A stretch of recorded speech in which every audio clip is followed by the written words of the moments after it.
All right, so we are back, or I'm back, writing or recording the episode 5, or Spider-Man MCU 5, part of the sequel trilogy to the MCU Tom Holland. It's his college trilogy. This is the middle point of the trilogy. So yeah, one thing I was going for with this trilogy is to do each movie kind of like the original trilogy from Star Wars. The fourth movie that I pre-wrote last time is like A New Hope. This one is going to be like The Empire Strikes Back and with a darker ending. And then the third one will be a Return of the Jedi, kind of happy ending going forth for the future. So, which you can see by the cover, Spider-Man does have the symbiote suit. So... yeah, anything with the symbiote suit usually means it's going to get dark pretty quickly. Yeah, I gotta say, this film is probably going to be a little longer. In terms of, like, if they were actually theatrical releases, this one would probably be the longer of the two. And I would also say in terms of the timeline, this film takes place probably about a month after the events of the last one, where Peter Parker fought Mac Gargan, fought the Scorpion, and started dating Gwen, and befriended Harry, and joined college. So it probably takes about a month after that. So if you have not seen the previous installment, you probably should. But in short, Spider-Man, or Peter Parker, was trying to make his way through college. He met Gwen Stacy and Harry Osborn. He became close friends with them. Meanwhile, he found himself in a deadly battle with the Scorpion, and it turns out that Scorpion was part of a much bigger plan designed by Wilson Fisk, aka the Kingpin, and Peter Parker does not yet realize how big of a threat he is facing, and he also got a job at the Daily Bugle, where he's in an intense rivalry with Eddie Brock. That's really all the big things you need to take away from the first installment of the Prewrite series. And yeah, without further ado, let's get into the second one. Call them whatever you want. MCU Spider-Man 5 Prewrite. Here you go. We open with Wilson Fisk inside one of his many, Stark Tower, which he bought and is now his residence. And he's sitting at a desk and he's overlooking all these videos and these pictures of different really, really good assassins, legendary fighters. He's looking for someone to eliminate Spider-Man because Mac Gargan, the Scorpion, failed him, and Kingpin will not accept failure anymore. He will not accept failure anymore, and so he's looking for the best of the best. Finally, he stumbles upon one video and one assassin, and that's when we cut to a conference room meeting.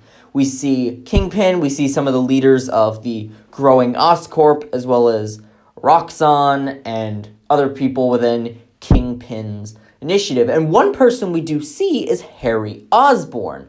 Now, Harry is in college, so he is not the official chairman of Oscorp, but he still has the right to that leadership. He's just out of college for the day for this business meeting. Kingpin pulls up a bunch of videos of this Russian military soldier, and the videos we see of his fighting skills are unparalleled. And they are simply incredible. Kingpin explains that this is a legendary assassin from Russia, and explains that his name is Sergei Kravenov. His nickname, Kraven the Hunter. Kingpin says that Kraven is now a man for hire, and soon enough, the board agrees, and then we cut to meet Kraven. He arrives in New York, and he's looking around. We see him get to visit New York. He's escorted by some of Kingpin's agents, and that's when he actually gets brought to Kingpin's tower. It's not Stark's tower anymore. It's Kingpin's tower.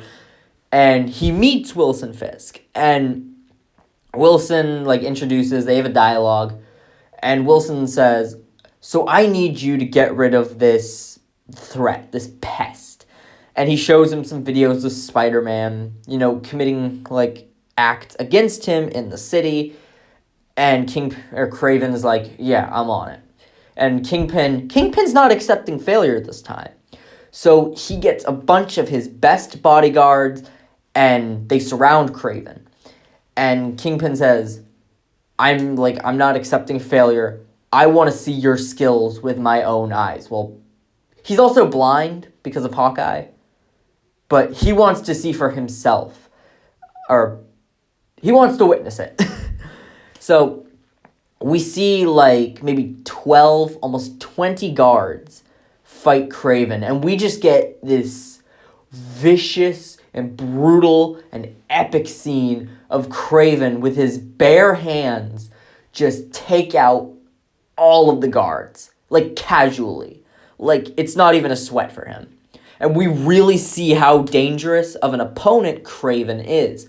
We see that this is a very big step up from Scorpion in the last film, who, while he was pretty powerful, he really was the suit doing the work. This is a fighter on another level. Kingpin is impressed by Kraven's successes, but he's still not satisfied. He needs results. So he and Kraven go down to this lab, which is an Oscorp lab, and we see Project Goblin. It was an unfinished experiment by Norman Osborn that was later completed by Wilson Fisk, his best scientists, and Oscorp. And he basically explains that Project Goblin was a near-perfect replication of the super soldier serum. And we can tie it into the MCU if you want, but this is what I'm going with for now. Kingpin basically explains that he wants a combatant to not only have the same strength and speed as Spider-Man, but also better martial skills. We also do see several radioactive spiders, but we're going to leave that for a little bit. You'll see why. Anyway, we see Kraven get injected with this serum, and then we see his physical strength increase by a ton. Kingpin then tells Kraven, the mission is yours, and we cut to the Marvel logo. We then catch up with Peter Parker, and we get a montage of the past month, and we see that his life is actually going pretty good. He's dating Gwen now, but he's keeping it pretty light. He's not really going too serious with it because he still remembers what happened with MJ in No Way Home, and he doesn't want to get Gwen into a situation that she might not be ready for.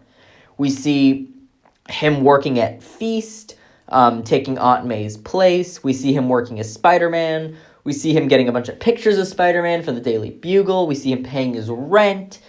We see that things are going pretty good for him. And we see him hanging out with Harry and Gwen a bunch because we need to establish their trio. So we then cut to Peter, and he's on his laptop or his computer or something, like a pretty cheap, dingy computer, and he sees, we see the Scorpion armor is actually on, like, the screen, and we actually learn that Peter Parker is, he's investigating the Scorpion armor, and he can't find anything. Everything about it is classified. Peter then goes to a mental hospital where we see Mac Gargan. So after the events of the fourth movie, Peter brought Mac to this mental hospital to help him get his life around. Give him a second chance. We see that Mac is in a lot better mental health than he was in the previous installment because he's been in a mental hospital. Like, he isn't as deranged, he isn't as angry, and Peter asks about the suit. Mac, who is willing to, like, work with Spider-Man now, basically explains that the suit was from Oscorp, which concerns Peter because he knows his best friend, Harry Osborn, does work for Oscorp and was one of their, like, informal chairmen. Informal. So We then cut back to college, where Peter's finishing a class with Harry Osborn, and he asks him about Oscorp. Like, he asks, and we see that Harry's getting a little bit uncomfortable, and Peter, although he is suspicious, he ultimately chooses to just stop asking, because Harry is his friend, and he doesn't want to make him feel uncomfortable. He needs answers, but he's not going to really push his friend too hard. He doesn't want to make him feel uncomfortable, basically. So, we see Harry ask Peter about why he hasn't really gone serious with Gwen, and Peter explains that he doesn't want her to be thrown into something she might not be ready for. She doesn't know he's Spider-Man, and he wants to keep it that way. He also remembers that what Andrew Garfield's Spider-Man told him about losing Gwen, and he already lost MJ. He's not ready to lose Gwen just yet. So he asks about MJ and Harry's relationship, and Harry explains that she moved back to Boston, and that so far their relationship is going very, very good, which Peter is happy. He's happy for both his old friend and his new friend. So we cut to him doing some more Spider-Man work, and he still has the same suit from the last one, because unlike the first MCU trilogy, we don't need to give Tom Holland a new suit every freaking time. So, unless he actually needs a new suit. And in this case, I don't think he does. Well, until the symbiote suit comes in, of course. But anyway, we see that these are more of Kingpin's agents, but Spider-Man doesn't know that. He doesn't realize how much of a threat he is to Kingpin. Anyway, we cut to Kraven. We see him training. We see him boxing. And we see he is much, much stronger than we last saw him. Kingpin kind of walks in and gives him the details on Spider-Man, or gives him a little more. And Kraven explains his reasons for why he was so willing to go take this job, and why he really hates people like the Avengers and Spider-Man. He believes that these characters who grow up in colorful costumes and run around using non-lethal tactics, trying to act like selfless, noble people, that they aren't always 100% of the time. And he believes that the real heroes are the ones who do what have to be done. So that's like his mentality going into this. To give him development, Kingpin basically gives him a good location and explains, like, yeah, my gang, my people, they work at this one spot that Spider-Man has been consistently ambushing. And I want you to deal with him. So, and Kraven accepts. We cut back to Spider-Man at Feast, or Peter Parker at Feast. It doesn't matter. Actually, no, we'll do Peter Parker. And he's working there, and we see a young kid who is helping people at Feast, but he doesn't work there. He's pretty impressed by the kid. He's like, got some good morals. And he goes over to the kid, and it is Miles Morales. Now, casting is completely up to you, but it is Miles Morales. And Peter asks Miles, like, you don't work here. Like, why do you want to help? And Miles is like, because it's the right thing to do. Like, and he explains, like, it's a good thing to do, and I came here to help. And Peter's very impressed by this. And he's thinking to himself, he wants to take Miles under his wing. The two of them have a dialogue. We really get introduced to Miles. We kind of get a little bit of backstory, comic backstory for him. He does not have his spider powers yet, but who knows? So we cut to the end of the day, and Peter and Miles, they're walking home. Like, Peter's going to walk Miles home. And that's when he gets his spider sense. And he sees these criminals, and again, they're robbing this area. He tells Miles to, like, just go, get to safety. And Miles is confused, and then Peter runs off. Miles does as he's told, but he does watch from a distance. Peter puts on the Spider-Man suit, and he jumps out, and he takes the criminals, and he defeats them pretty handily. That is when a few grenades drop from the sky, and he's forced to evade. Kraven the Hunter jumps into the battlefield. The two have a brief dialogue, and a fight ensues. This is where we see Spider-Man get absolutely shredded. Kraven is just on another tier of martial skill. He can match Peter's strength, speed, and agility perfectly, as well as his durability. And he outclasses Parker in terms of his martial skill, his weapon proficiencies, so much. And we really see that Spider-Man doesn't have that much of a chance here.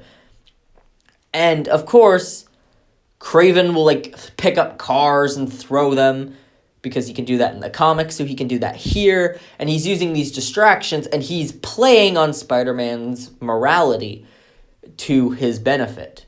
In his way, trying to prove his argument about who's the truer hero. Ultimately, Spider-Man gets overpowered pretty brutally, and then the police show up to back him up. Kraven tries to fight them all off, but eventually he is overpowered. Spider-Man webs back to his apartment, and he is really brutally injured, and he just collapses onto his bed. That is when we see the Venom symbiote from the post-credit scene crawling up his bed, and we get a scene kind of similar to the Tobey Maguire scene, but changed so it can be unique. Peter wakes up, and he's standing on his roof. He looks at a puddle reflection, and he sees the black suit. And he feels great. All of his attributes have been doubled in terms of, enhancement. The symbiote is enhancing somebody who's already enhanced. So he's double enhanced. And he feels so good. He loves this power. He doesn't know what it is, but he doesn't really care, because the symbiote isn't allowing him to care. So he tests the suit out. He punches into the chimney, the metal chimney, and he punches right through it, because he's got even more strength. He swings through the streets. He's even faster than before. He spots some criminals. He takes them out casually, even more casually than previously. But he fights a little more aggressive. He fights a little more cocky and aggressive in his style. A little more brutality in his style, but Peter doesn't really seem to notice. He's kind of entranced by this new power. He's not an absolute dork or a douchebag like Tobey was. He's more standoffish, and he's a little more cocky. And when he gets fighting, he's just more brutal. We cut to the next day in school, and we see Peter, in class. We see this personality through, a montage of him at the Daily Bugle. Not like the Tobey Maguire one, although I freaking love that scene. I know not a lot of people do, but I do. But we see a more realistic, there's no smooth jazz, there's no dancing, but we do see, he's more stand-up-ish to Eddie Brock. He's a little more demanding with J. Jonah Jameson. He's a little more argumentative. And we can really see how this is affecting him. Even at feasts. And even Miles, we can see, is getting a little concerned. Harry's getting a little concerned. Gwen is getting a little concerned. And then we cut to the high school, and we see Peter's actually wearing the suit underneath his regular clothes. And Harry kind of notices it, but he doesn't really notice that it's a Spider-Man suit. So he goes over to Peter and he asks, what's wrong? What's going on with you? You're not the same. And now it's Harry who's questioning Peter. And Peter, with the symbiote, he snaps at Harry. And he walks away. And Peter feels really bad. Or he doesn't feel bad yet, but he goes on with his day. And then later, Gwen approaches him. She tells Peter that Harry told her everything, and she just wants to see if he's okay. Peter keeps trying to say, I'm fine, and then he snaps at her. This is when Peter realizes that something is really, really wrong, because he doesn't even feel in control, and this moment is kind of awoken him. So he webs back to his apartment. He looks at the suit, and he looks in the mirror, and he realizes it's the suit. I only started acting like this once this was on. And so he rips the suit off, and he stores it away, however you want to store it away, and he goes back to just the classic red and blue suit. And so he goes back, and he calls Harry and Gwen. Harry doesn't pick up, but Gwen does. Peter apologizes, and he says, he just wants to, catch up. He wants to explain everything. And Gwen says, fine. So we cut to them at the cafe, and we see Peter basically explaining that he's got a lot going on. Like, there's a lot of stress with his job and school. He's trying to make excuses, but he also isn't trying to make excuses. And Gwen admits that she does really like Peter, and she wants the relationship to be more serious, but Peter also kind of tells his reason for why he's been so, like, light on it, or not as serious. He is serious, but stuff happened with his previous girlfriend that he doesn't want her to have to deal with. Gwen says that she wants to help him deal with it, but Peter's kind of reluctant of it. We then see from one of the buildings on the other side, Kraven is watching them. And he calls up Kingpin and he's like, so Spider-Man still lives, but I'm on his track. I can smell his scent, because that's a power Kraven has in the comics. So he can smell the scent of Peter Parker. Like, he knows where he's going. We cut to Harry at Oscorp, and Harry's a little on edge. He's a little frustrated after his fight with Peter, and we see him look at Project Goblin by Norman Osborn. He remembers his dad, and we see flashbacks of a different Norman, who is much more different than the Willem Dafoe version, or the Andrew Garfield version, and I can't remember the actor's name. I'm sorry, but we see that this Norman Osborn was much more caring towards his son. He was a lot more loving, and he was much more of a brilliant scientist than a greedy businessman. And anyway, Harry decides to go back. He calls Peter up, and the two of them just chat. And we see that even though they got into one scuffle, they're still friends. And they get over it. Peter's back to normal. He just says he was going through something that day. Obviously he was, but he's also lying. And that's the story. And then we get more with probably Peter hanging out with Miles at Feast. And Miles is really catching on to something. Like, Peter just disappears. And he questions Peter about it, but Peter denies him. We then cut to the Daily Bugle, where we see a newspaper or a news headline saying, Spider-Man hires assassin to attack the city, pretends to play hero. Photo by Eddie Brock. And we see that Eddie had been filming the first fight between Spider-Man and Kraven. J. Jonah Jameson then announces that, hey, the people really hate Spider-Man now. And Peter is really ticked off by this. And he and Eddie get into a bit of an argument, especially after J. Jonah Jameson promotes Eddie to the senior photographer. Or I don't know photography. I'm sorry, guys. I don't know, the job ranks. Anyway, so we see this darker side, but he gets over it. And so we get a bunch of scenes of, Peter, in his apartment. He's just lonely. He's kind of trying to isolate himself just after what happened. He takes a piece of the symbiote and he brings it to the professor from the last film. And he asks, what is this? And the professor says he's never seen anything like it. He makes a joke, maybe and I've seen everything from giant green men to wizards with goatees. And then he explains that it's some sort of symbiote and it attaches to a wearer and they become linked. They become one. And that the symbiote enhances all physical traits as well as their mental aggression. Or this specific one does. And so Peter realizes, well, no wonder everything was so wrong. So he stores the suit away. And then we cut to Peter and Gwen. They're going out to dinner again. And then they leave.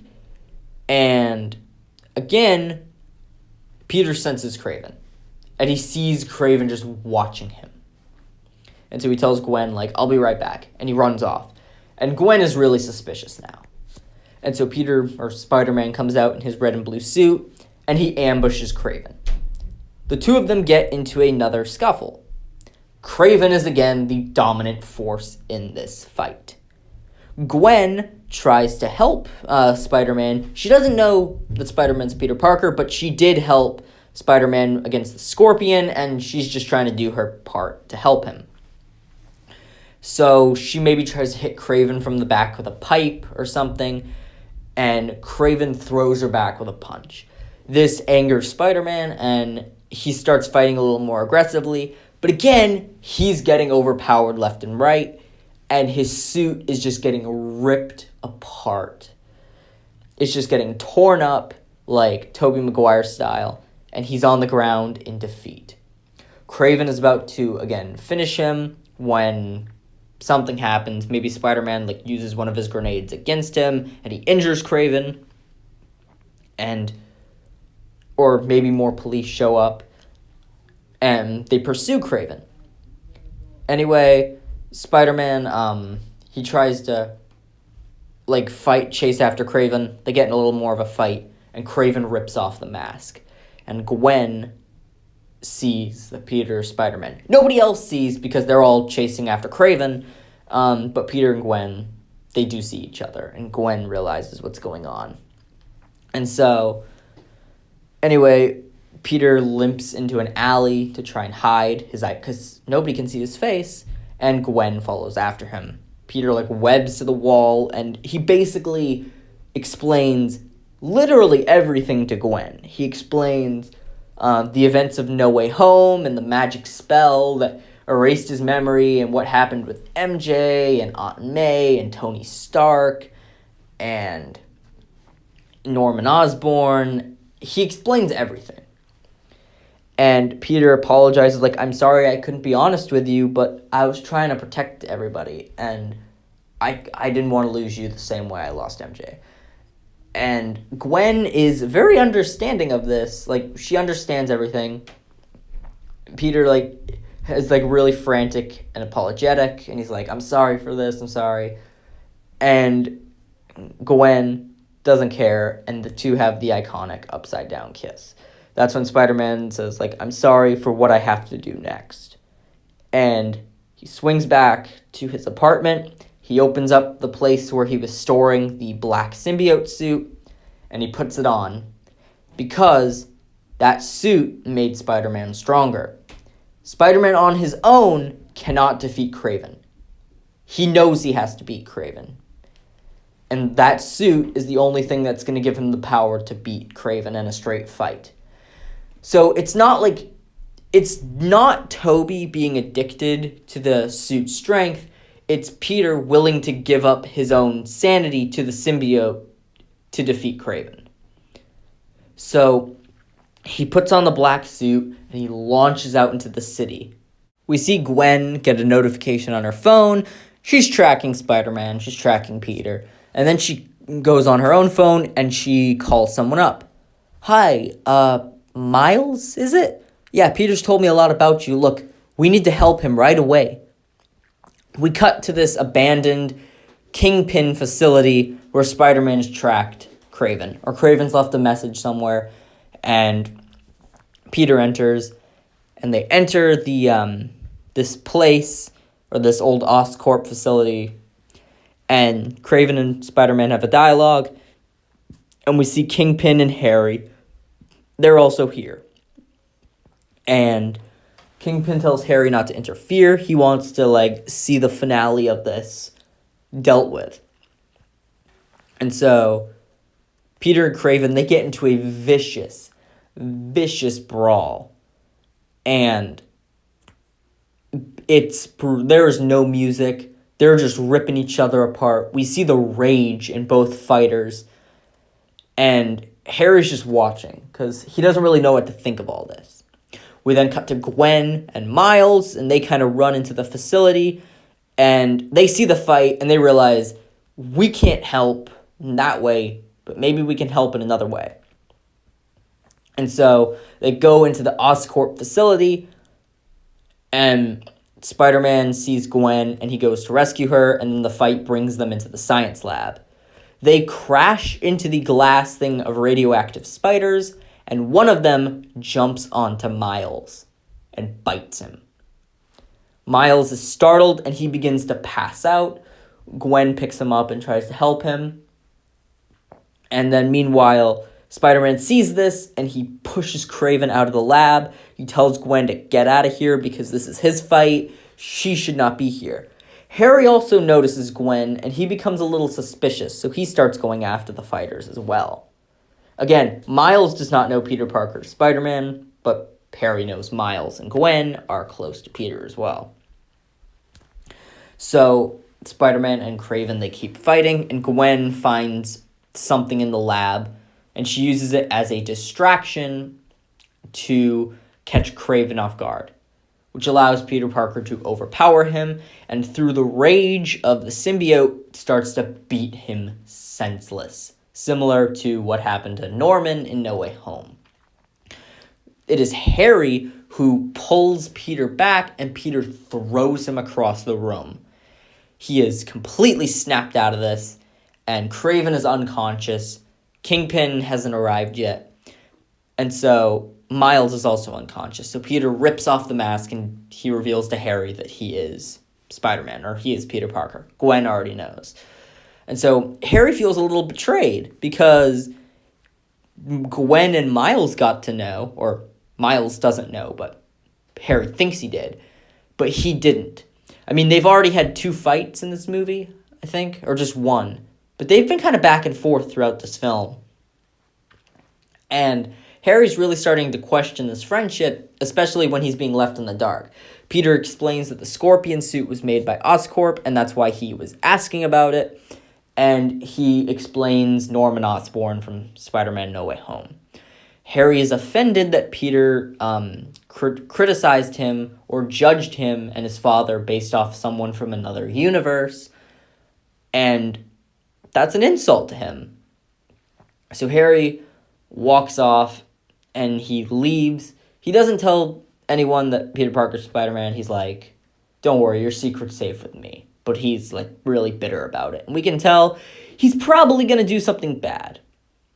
Spider-Man then rips the symbiote suit off, and then he grabs Miles, and Gwen and Miles retreat.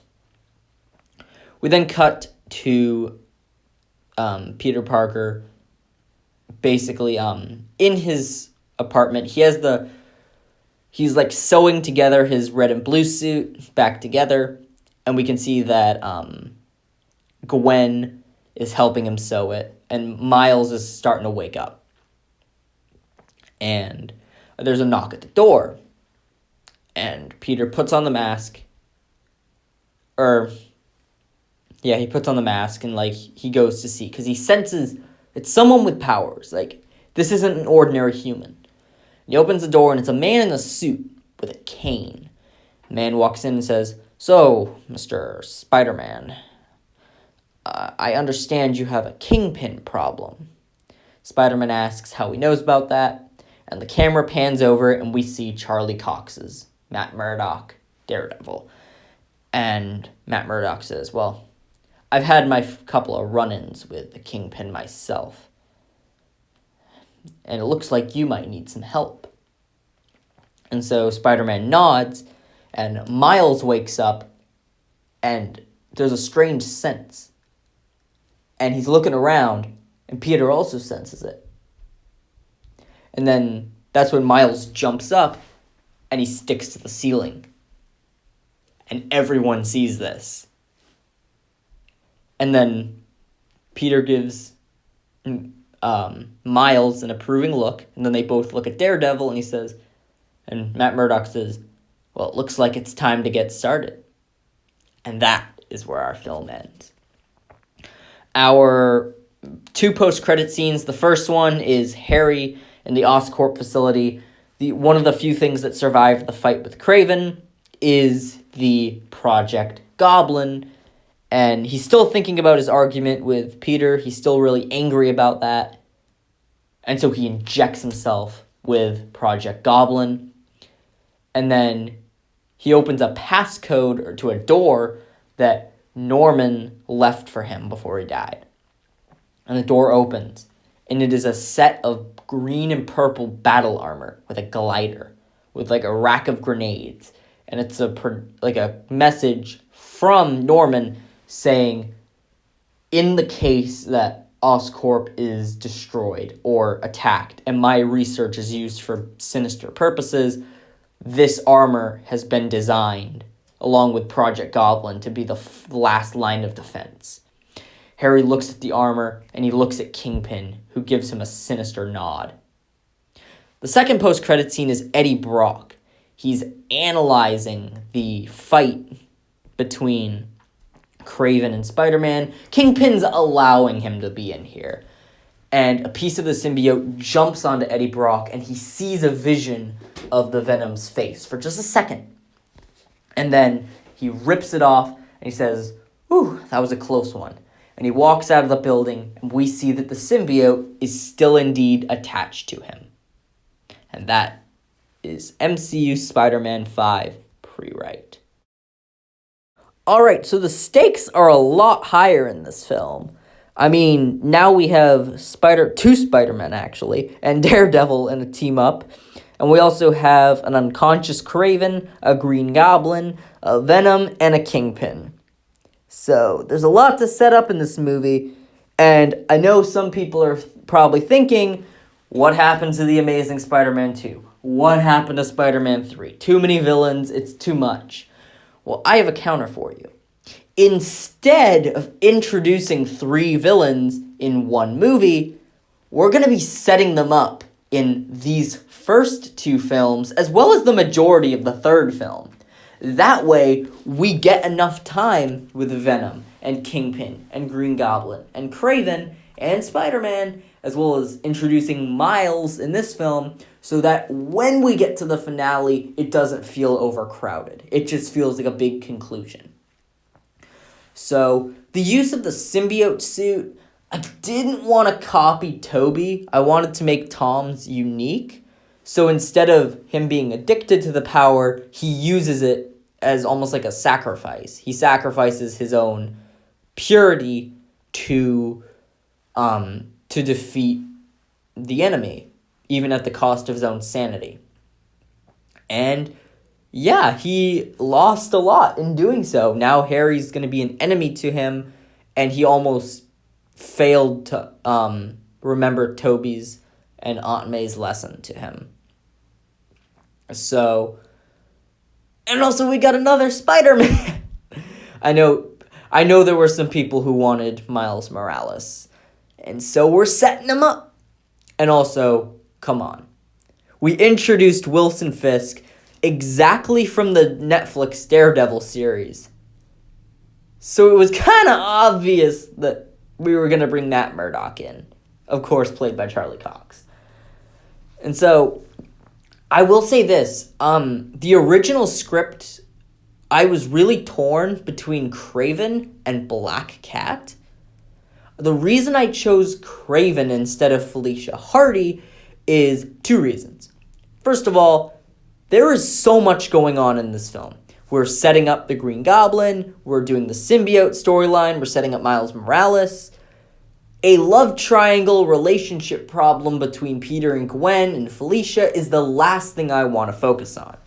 That would really just be a big waste of time, especially with setting up Venom, the symbiote suit, Green Goblin, Kraven, Kingpin, Miles, etc. The second reason is I did watch some other people's college trilogy lists, and everybody used Felicia Hardy. Like, I didn't see anyone who didn't. And to be honest, I'm not really interested in using Felicia Hardy as a bad character, as a villain. Like, I'm not interested. Kraven, to me, was just more interesting overall. So, yeah, Felicia Hardy is not in this trilogy because I don't need relationship drama. In this trilogy, at least the romantic relationship. We already have relationship troubles between Peter and Harry and a rivalry between Peter and Brock. We really don't need a relationship issue between Peter and Gwen. So that's the reason why I chose Kraven over Felicia Hardy and why she's not in this trilogy.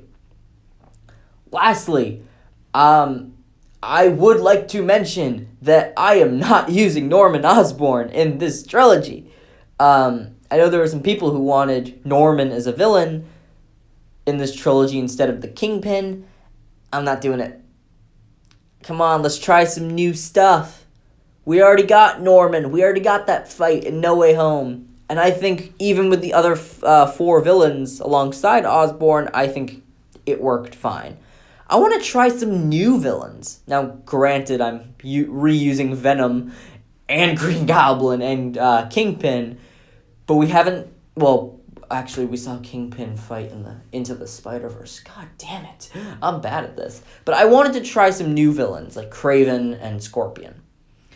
And we're going to get some new iterations of Venom and Green Goblin that are a little different from the Sam Raimi version or the Mark Webb versions or the Sony versions. So, who knows? Maybe I'll put my own spin on them. And as for Kingpin, he's just out of the Daredevil series, and I am going to continue his masterfulness in the Daredevil series. I'm not going to use his little cheesiness in Hawkeye, besides him being blind. But I'm not making him Disney-fied like he was in the Hawkeye show. He's going to be brutal, he's going to be a masterful tactician, and that's one of the things I'm most excited for in the third film. So, yeah, leave your thoughts and feelings about this pre-write, and I'll see you with the last installment of this trilogy. Peace.